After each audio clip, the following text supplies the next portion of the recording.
0% व्याजदरानं पैसे दिल्यानंतर कर्ज फेडा, सारखं फुकट, सारखं माफ कशाला हवं?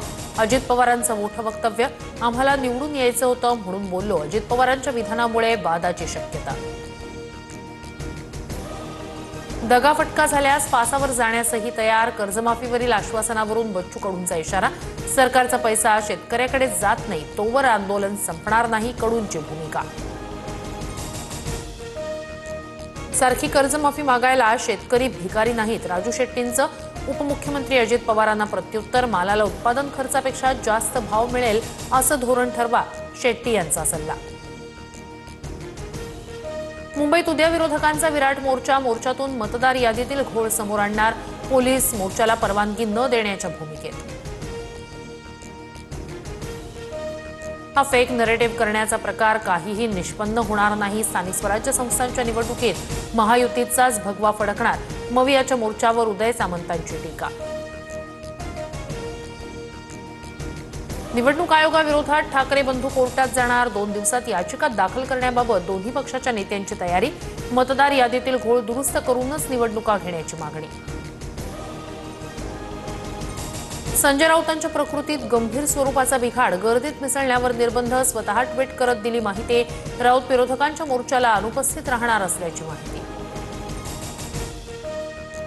संजय राऊतांच्या प्रकृतीत लवकर सुधारणा व्हावी. पंतप्रधान नरेंद्र मोदी यांचं ट्विट. राऊतांच्या चांगल्या आरोग्यासाठीही प्रार्थना. पुण्यात रुपाली चाकणकरांविरोधात ठाकरेंच्या महिला आघाडीचं आंदोलन. फलटणमध्ये आत्महत्या केलेल्या महिला डॉक्टरबाबत अवमानजनक वक्तव्य केल्याचा आरोप. चाकणकरांनी राजीनामा देण्याची मागणी. रुपाली चाकणकरांच्या सांगण्यावरून माधवी खंडाळकरांचा व्हिडिओ करत हल्ल्याचा आरोप. रुपाली ठोंबरे पाटलांचा दावा. एका व्हिडिओमुळे राष्ट्रवादीतील 2 रुपालींमध्ये वाद.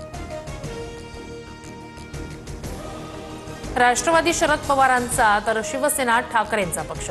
सांगलीच्या तासगावात चंद्रकांत पाटील यांचं वक्तव्य. मात्र भाजप हा कार्यकर्त्यांचा आणि विचारांवर चालणारा पक्ष असल्याचंही वक्तव्य. फलटण महिला डॉक्टर आत्महत्येप्रकरणी एसआयटी गठीत करा. मुख्यमंत्री देवेंद्र फडणवीस यांचे पोलीस महासंचालकांना आदेश. महिला आयपीएसच्या नेतृत्वात एसआयटी असणार.